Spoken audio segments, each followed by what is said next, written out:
संतोष देशमुखांचे कुटुंबीय मुख्यमंत्री देवेंद्र फडणवीसांची आज भेट घेणार आहेत। सरपंच संतोष देशमुखांच्या हत्येचा तपास वेगाने करण्याची मागणी आता केली जाणार आहे। वाल्मिक कराडवर हत्येच्या गुन्ह्याअंतर्गत कारवाईची मागणी करणार आहे। संतोष देशमुख यांच्या हत्याकांडातील आरोपीवर कठोर कारवाईची मागणी केली जाणार आहे। फरार आरोपी कृष्णा आंधळेला तातडीने अटक करण्याची मागणी देखील केली जाणार आहे। आज रात्री 8 वाजता देशमुख कुटुंबीय मुख्यमंत्री फडणवीसांना भेटणार आहे।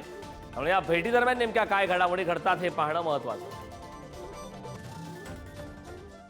आमदार सुरेश धस आज मुख्यमंत्री देवेंद्र फडणवीसांची भेट घेणार आहेत। बीड हत्याकांड प्रकरणी सुरेश धस मुख्यमंत्र्यांची भेट घेणार आहेत। बीड प्रकरणात उज्ज्वल निकम यांची विशेष सरकारी वकील म्हणून नियुक्तीची मागणी करण्यात आलेली आहे। सुरेश धस हे देखील आज मुख्यमंत्री देवेंद्र फडणवीसांची भेट घेणार आहेत। उज्ज्वल निकम यांची विशेष सरकारी वकील म्हणून नियुक्ती करण्याची मागणी देखील सुरेश धस यांच्या माध्यमातून केली जाणार आहे। त्यामुळे देवेंद्र फडणवीस आणि सुरेश धस यांच्या भेटीमध्ये नेमकं काय घडतं, काय चर्चा केली जाते आणि या भेटीनंतर नेमक्या कारवाईला काही वेग येतो का हे पाहणं महत्त्वाचं आहे। बीड हत्याकांड प्रकरणी सुरेश धस हे सुरुवातीपासूनच अगदी आक्रमक पाहायला मिळाले। विधानसभेत देखील त्यांनी आक्रमक भूमिका घेतली आणि आता देवेंद्र फडणवीसांची ते भेट घेणार आहे। या संदर्भात ताजी अपडेट देण्यासाठी आपले प्रतिनिधी सुशांत सावंत आपल्यासोबत जोडले। सुशांत, सुरेश धस हे नाव महाराष्ट्राचे आता या मुद्द्यानुसार खूप मोठ्या प्रमाणात आक्रमक झाल्याचं मागच्या काही दिवसांपासून पाहायला मिळतंय विधानसभेत सुद्धा, आणि आता ते देवेंद्र फडणवीस यांची भेट घेणार आहेत। या भेटी संदर्भात काय माहिती आहे? एकीकडे आज देशमुख यांचं कुटुंबीय देखील फडणवीसांना भेटणार आहे।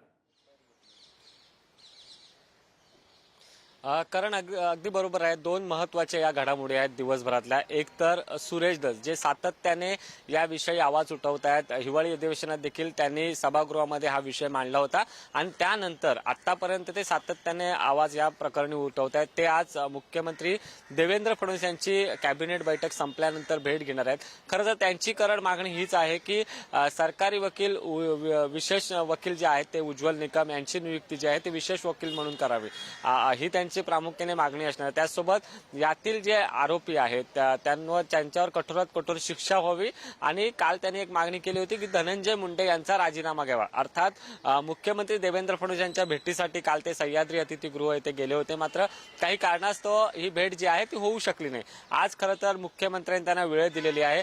त्यासोबत दुसरी महत्त्वाची अपडेट ती म्हणजे संतोष देशमुख यांचं कुटुंबीय देखील आज मुख्यमंत्र्यांची भेट घेणार आहे। रात्री 8च्या सुमारास ही भेट जी आहे ती मुख्यमंत्र्यांच्या सागरिया निवासस्थानी होऊ शकते आणि या दरम्यान संतोष देशमुख यांचं कुटुंबीय जे आहे आम्हाला न्याय मिळावा, आरोपींना कठोरात कठोर कारवाई व्हावी अशी मागणी जी आहे आणि व्यथा जी आहे ती त्यांची मांडणार आहे। कारण आपण जर बघितलं असेल तर हे संपूर्ण प्रकरण सध्या महाराष्ट्रात गाजतंय आणि अर्थातच मुख्यमंत्र्यांनी देखील सांगितलं होते यातील जो दोषी असेल त्या कुणालाही सोडलं जाणार नाही। अर्थातच आज मुख्यमंत्र्यांची ज्यावेळी देशमुख कुटुंबीय भेट घेतील त्यावेळी ते देखील हीच मागणी करणार आहेत की आम्हाला न्याय मिळायला हवा। कारण ज्या पद्धतीने हे संपूर्ण प्रकरण पाहिलं जातंय यावर कुठेतरी राजकीय दबाव येऊ नये अशी भावना जी आहे ती सगळ्यांची आहे। त्यामुळे कुठेतरी देशमुख कुटुंबीय देखील मुख्यमंत्र्यांना हेच सांगणार आहेत की आम्हाला न्याय मिळावा। तर दुसरीकडे खूप धन्यवाद या सविस्तर अशा माहितीबद्दल।